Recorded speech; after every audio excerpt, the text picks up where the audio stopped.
Oke, bagaimana? Sudah paham belum? Mau naik level selanjutnya? Mau lanjut ke level selanjutnya? Oke.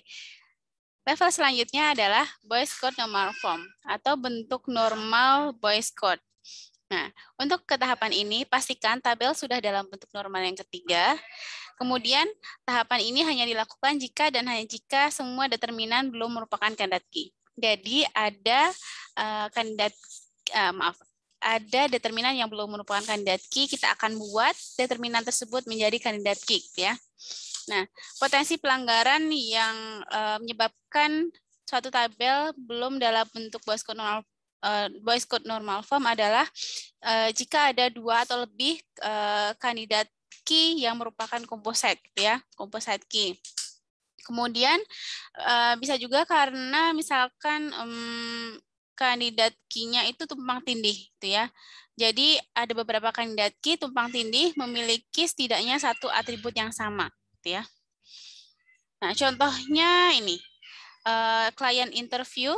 Jadi ceritanya sebelum klien itu didaftarkan, ada interviewnya terlebih dahulu.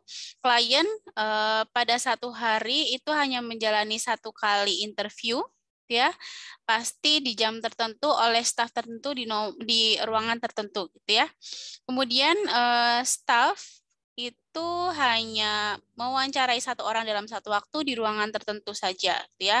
1 ruangan hanya dipakai oleh 1 orang staf yang mewawancari klien tertentu, gitu ya. Nah, dari sini kita bisa turunkan fungsional dependensinya, ketergantungan fungsionalnya, yaitu yang pertama adalah client no dan interview date itu menentukan interview time, staff no, dan room no. Karena klien diwawancara dalam 1 hari itu hanya 1 kali, gitu ya. Jadi pasti di jam itu oleh staff itu di ruangan itu, gitu ya. Kemudian yang kedua adalah staff no, interview date, dan interview time itu menentukan klien no. Karena dalam 1 waktu staff hanya mewawancarai 1 klien. Kemudian room no, interview date, dan interview time itu menentukan staff no dan klien no. Karena dalam 1 waktu ruangan itu hanya dipakai oleh 1 orang staff yang mewawancari 1 orang klien, gitu ya. Kemudian ada lagi bahwa tadi staff dalam 1 hari itu selalu menggunakan ruangan yang sama, tidak pindah-pindah, gitu ya. Jadi staff no dan interview date itu menentukan room no. Nah, di sini ada beberapa fungsional dependensi. Ada 3 kandidat key-nya, FD1, FD2, dan FD3. Dan kita pilih 1 sebagai primary key-nya. Misalkan FD1, gitu ya. Nah, di sini ada 1 fungsional dependensi yang determinannya itu bukan kandidat key. Di sini. Staff no dan interview date menentukan room no, ya. Sedangkan kita tahu bahwa di sini client no dan interview date itu menentukan interview time, staff no dan room no, ya. Jadi kita pisahkan atribut-atribut ini jadi 1 tabel sendiri, dan determinannya tetap kita duplikatkan di tabel awal, ya. Jadi seperti ini, interview yang awalnya masih ada room no, jadi tinggal client no, interview date, interview time, dan staff no. Kemudian yang FD4 tadi dipisahkan staff no dan interview date dan room no, ya. Jadi 2 tabel di sini. Nah, sekarang setelah dipisahkan tabelnya, maka di staff room ini determinannya akan menjadi kandidat key. Staff no dan interview date akan menjadi kandidat key alias primary key di tabel ini. Dan interviewnya berkurang 1 kolom, ya. Nah, jadi dari tabel awal itu kita identifikasi fungsional dependensinya sampai dapatkan kandidat key-nya, pilih 1 sebagai primary key-nya. Dari primary key yang ada, tentukan yang lainnya, ya. Yang lainnya ternyata ada 1 yang ternyata determinan itu bukan kandidat key. Kemudian kita pisahkan, gitu ya, tabelnya sehingga determinannya menjadi kandidat key.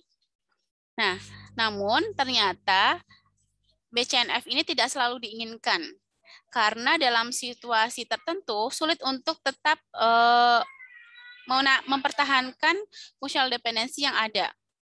Nah, kalau seperti itu terjadi, maka akan lebih baik berhenti di apa namanya yang bentuk normal yang ketiga, gitu ya.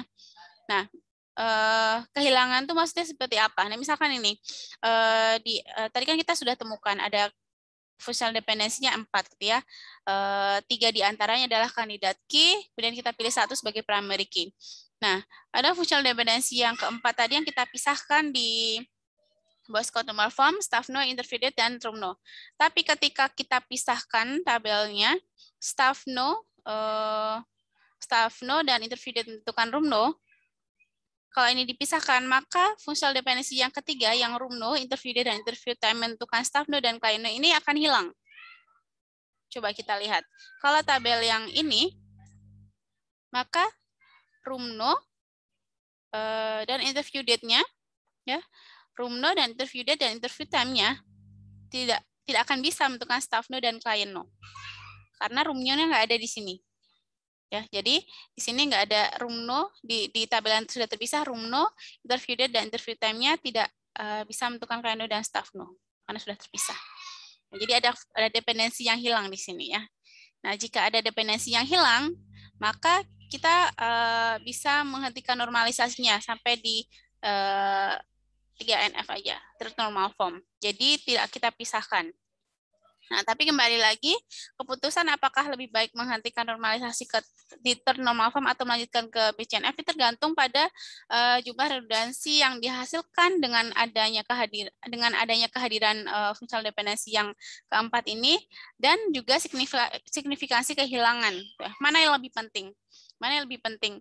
Yang adanya functional dependency yang keempat ini, yang staff no dan interview date dengan room no, atau functional dependency yang ketiganya, ya.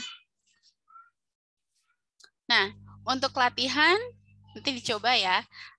Ini ada form pengobatan pasien. Di sini ada nomor pasiennya P1034, kemudian full name-nya siapa, dirawat di bangsal yang mana ya, kemudian di bed nomor berapa. Kemudian di sini ada obat-obatannya yang diberikan ke pasien ini, obatnya apa saja, deskripsinya apa, ada dosisnya, ada pemberian metode pemberiannya, kemudian sehari berapa ukurannya, kemudian dari kapan sampai kapan, ya. Nah, silakan ini coba dinormalisasikan. Mungkin sampai ternormal form saja ya. Jadi pertama silahkan buat ini dalam bentuk unnormalized form, kemudian dalam bentuk first normal form, selanjutnya cari functional dependency yang ada, tuliskan asumsi yang mendukung, tapi tidak boleh berlawanan ya. Nah dari situ kemudian tentukan functional dependency sampai dapat primary key-nya ya. Setelah itu coba normalisasi sampai dengan second normal form sampai dengan third normal form ya. Nah, setelah jadi semuanya, pastikan cari primary key di setiap tabel yang ada, berikut juga dengan alternate key-nya dan juga foreign key-nya ya. Oke, itu saja. Itu saja yang kita pelajari di pertemuan ini. Selamat belajar. Kalau ada pertanyaan, silakan ditanyakan. Sampai jumpa. Selamat belajar.